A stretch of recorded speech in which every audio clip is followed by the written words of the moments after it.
Bismillahirrahmanirrahim. Assalamualaikum warahmatullahi wabarakatuh.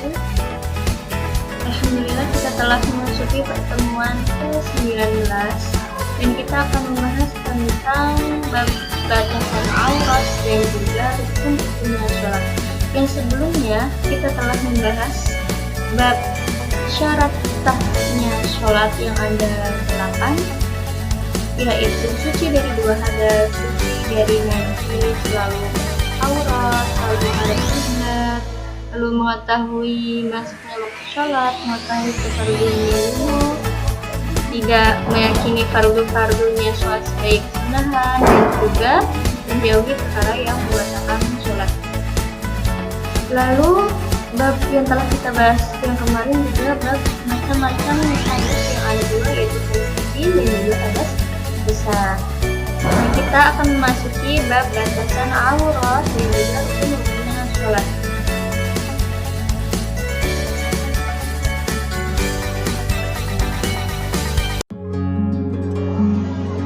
Sebelum kita memasuki ke pembelajaran, mari kita membaca basmalah bersama-sama. Bismillahirrahmanirrahim. Al-auratu arba'un. Aurat itu ada 4 macam. Auratur rajuli mutlaqun wal amati bis sholati ma baina sirrati war rukbati. Aurat yang pertama, aurat bagi laki-laki, semua laki-laki baik merdeka atau budak, dan budak perempuan ketika sholat adalah antara pusar dan lutut. Wa auratul hurrati bis sholati jami'u badaniha ma siwal wajhi wal kaffaini. Yang kedua, auratnya perempuan merdeka ketika sholat yaitu seluruh badan kecuali wajah dan telapak tangan. Wa auratul hurrati wal amati 'indal ajanabi jami'ul badani. Yang ketiga, aurat perempuan merdeka dan budak terhadap laki-laki yang bukan mahram yaitu seluruh tubuh. Wa 'inda maharimihima wa nisa'i ma baina surrati wa rukbati. Yang keempat, aurat perempuan merdeka dan budak terhadap laki-laki mahrimnya dan perempuan yaitu antara pusar dan lutut.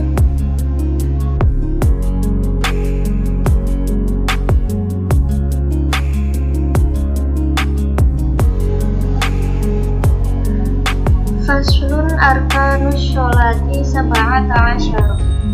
Rukun-rukunnya sholat itu ada 17. Al-awwalu an-niyatu, yang pertama niat. As-tsani takbiratul ihrami, yang kedua takbiratul ihram. As-tsalitsu al-qiyamu 'alal qadiri fil fardhi, yang ketiga berdiri bagi yang mampu di dalam sholat fardu. Ar-rabi'u qira'atul fatihati, yang keempat membaca Fatihah. Al-khamisu ar-ruku'u, yang kelima ruku'. As-sadisu at-tuma'ninatu fihi, yang keenam tuma'nina dalam ruku'. As-sabi'u al-i'tidalu, yang ketujuh i'tidal. As-tsaminu at-tuma'ninatu fihi, yang kedelapan tuma'nina dalam i'tidal. At-tasi'u as-sujudu marrataini, yang kesembilan sujud 2 kali. Al-ashiru at-tuma'ninatu fihi, yang ke-10 tuma'nina dalam 2 sujud.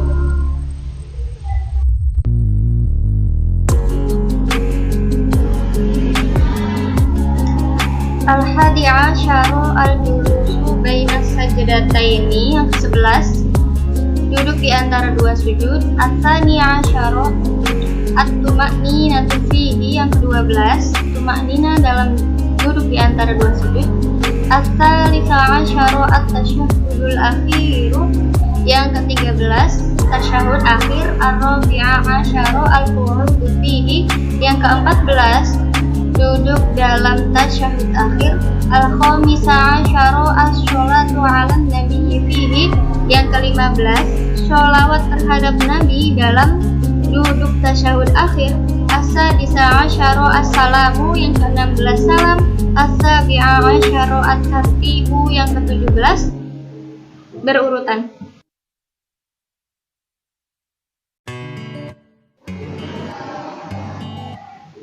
Nah, itu adalah matan dari batasannya aurat laki-laki dan perempuan dan juga rukun-rukunnya sholat.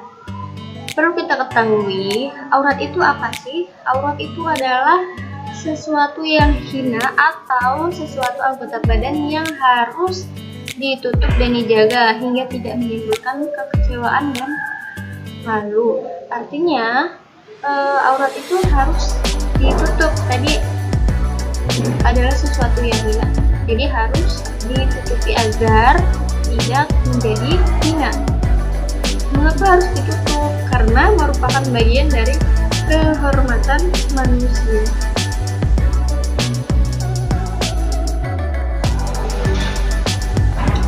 Batasan aurat laki-laki dan perempuan itu ada 4. Yang pertama, aurat laki-laki, baik laki-laki itu merdeka atau budak, dan juga budak perempuan ketika sholat, yaitu auratnya antara pusar dan lutut.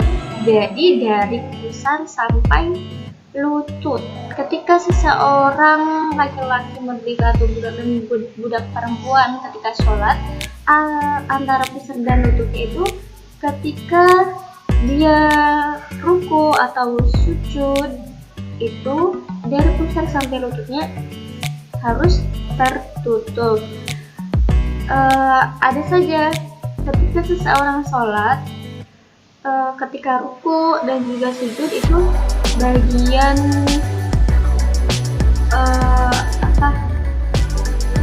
di atasnya pusar, di bawahnya pusar itu masih terlihat, itu ada saja. Nah, itu maka sholat tidak sah karena terlihat aurat.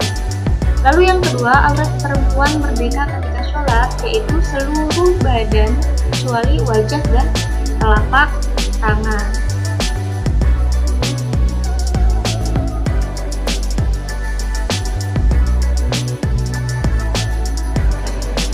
Yang ketiga, aurat perempuan merdeka dan budak terhadap laki-laki yang bukan muhrim, yaitu auratnya seluruh tubuh. Yang keempat, aurat perempuan merdeka dan budak terhadap laki-laki muhrimnya dan perempuan, yaitu antara pusar dan lutut.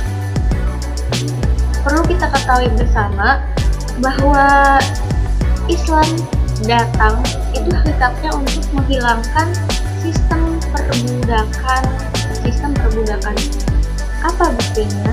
Buktinya di dalam kitab fikih Islam banyak sekali yang membahas bab tentang babul atir, yang artinya bab yang membahas tentang memerdekakan budak. Artinya bahwa Islam itu sangatlah tidak setuju dengan adanya perbudakan. Lalu pertanyaannya, apakah di zaman sekarang itu masih ada perbudakan? Contoh, misalkan di Arab atau di Palestina atau di Israel dan lain-lain, itu sebenarnya itu bukan sistem perbudakan, akan tetapi hanya menguasai nafsu belaka yang mereka kerjakan. Sesungguhnya di dalam Islam itu tidak ada sistem perbudakan. Namun di masyarakat Arab sampai sekarang itu masih ada yang memproduksi atau mengadopsi bahwa perbudakan di Arab itu masih boleh atau masih ada. Banyak sekali kita sudah mengetahui, kita sudah menemukan di masyarakat kita banyak perempuan-perempuan TKW yang di sana itu ada yang dibunuh atau ketika pulang ke Indonesia membawa anak. Nah, itu sebenarnya di Arab itu sudah tidak ada perbudakan, akan tetapi segelintir orang-orang yang ada di Arab itu masih mengadopsi bahwa perbudakan itu masih diperbolehkan, padahal dalam PBB atau ulama-ulama Mesir atau ulama Arab itu sebenarnya beliau tidak setuju bahwa perbudakan di dunia ini masih ada. Karena pada hakikatnya perbudakan itu hilang ketika Islam datang.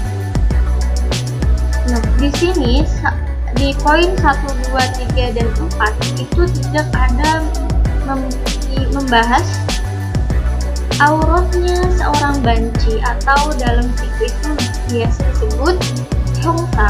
Itu auratnya dari mana sampai mana. Di sini auratnya hungsa atau banci itu sama dengan perempuan merdeka.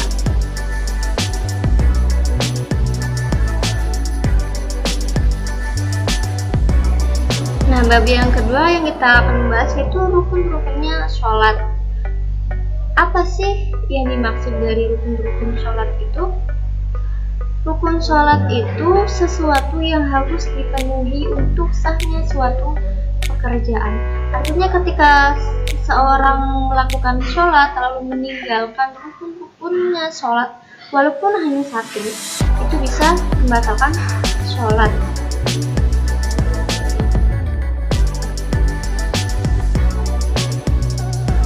Rukun-rukun sholat itu ada 17.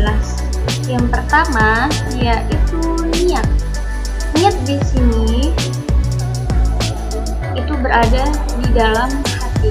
Ketika seseorang mengucapkan niatnya dalam lisan, itu juga diperbolehkan, namun sunnah, dan yang dianggap niat itu hanya di dalam hati. Ketika seseorang berada di dalam hati, lalu juga di dalam lisan dia mengucapkan, itu tidak apa-apa, akan tetapi yang dianggap itu hanya di dalam hatinya, niatnya yang ada di dalam hati. Artinya, contoh misalkan si Aufal niat di dalam hatinya itu niat sholatnya zuhur, namun di lisannya dia ucapkannya itu niatnya sholat asar, maka itu juga diperbolehkan karena yang dianggap itu hanya di dalam hatinya. Lalu yang kedua yaitu takbiratul ihram atau mengucapkan Allahu Akbar. Nah, di dalam takbiratul ihram Allahu Akbar ini boleh juga ditambahkan lafaz yang dengan tambahan sifatnya Allah. Contoh misalkan Allahul Jalilul Akbar atau Allahu Azza wa Jalla Akbar. Poin yang terpentingnya itu adalah lafaz Allah dan juga Akbar. Yang ketiga yaitu berdiri bagi yang mampu pada sholat fardu. Artinya ketika seseorang dalam sholat fardu yang tidak mampu berdiri, maka boleh untuk duduk, lalu boleh berbaring, boleh tidur miring. Nah, itu baik karena di dalam sholat fardu. Namun bagaimana jika sholatnya sunnah? Sholatnya sunnah namun sebenarnya waktu itu juga tidak apa-apa. Yang keempat yaitu membaca surat Al-Fatihah. Nah, Bu, bagaimana jika seseorang tersebut tidak hafal membaca surat Al-Fatihahnya? Maka boleh diganti dengan zikir. Contohnya yaitu subhanallah walhamdulillah wala ilaha illallah wallahu akbar wala haula wala quwwata illa billahil aliyyil azim wa ma syaa kana wa ma lam yasha illa lam yakun. Nah, itu ketika seseorang tidak hafal surat Al-Fatihahnya bisa diganti dengan zikir. Atau dia tidak mau dengan zikir, maunya membaca surat Al-Fatihah, maka boleh di dalam surat Al-Fatihah, membaca surat Al-Fatihah ini baik dengan hafalan atau dituntun orang lain atau melihat Al-Quran, itu diperbolehkan. Yang kelima yaitu ruku'. Ruku' yaitu berdiri membungkukkan punggung sampai kedua telapak tangan bagian dalamnya menyentuh kedua lututnya. Misalnya yaitu Subhana rabbiyal azim wa bihamdihi. Yang keenam yaitu tumakninah dalam ruku. Jadi berdiam diri sejenak ketika ia ruku. Yang ketujuh yaitu i'tidal. Bacaannya sami'allahu liman hamidah. Artinya berdiri dari ruku. Yang ke 8 tumakninah dalam i'tidal atau berdiam diri ketika i'tidal. Yang ke-9 bersujud dua kali. Nah, di dalam sujud ini disunnahkan memperbanyak doa. Disebutkan di dalam hadis yang artinya hal yang paling mendekatkan hambanya dengan Tuhannya yaitu ketika bersujud. Jadi ketika kita sujud itu dilama-lamakan juga tidak apa-apa, karena di dalam sujud itu ada rahmat dan ampunan dari Allah Subhanahu wa Ta'ala. Yang ke-10 yaitu tumakninah dalam waktu sujud. Jadi ada berdiam diri ketika sujud.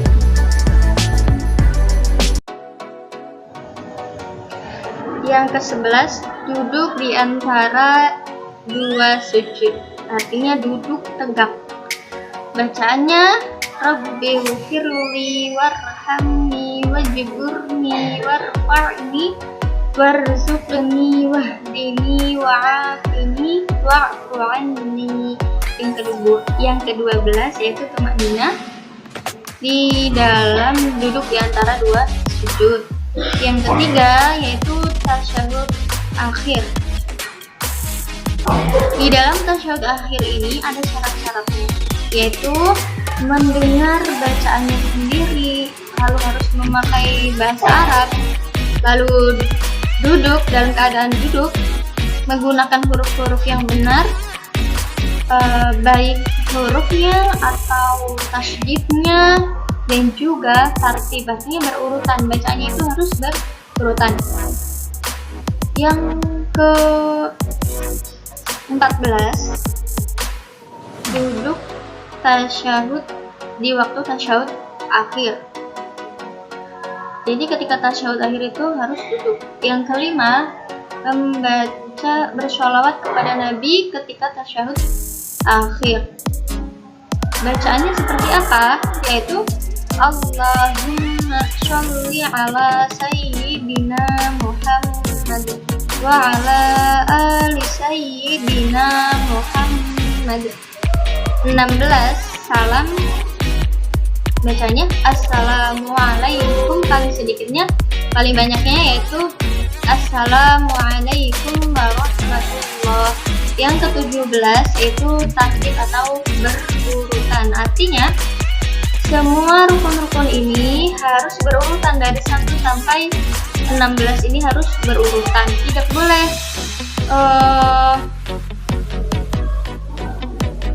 sholawat kepada Nabi dulu lalu baru takbir, itu tidak sah.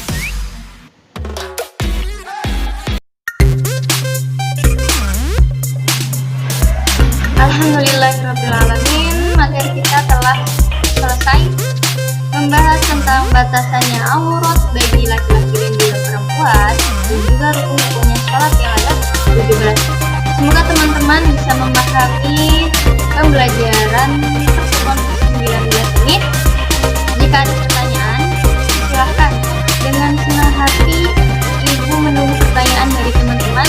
Pertanyaan bisa melalui komentar video di bawah atau lewat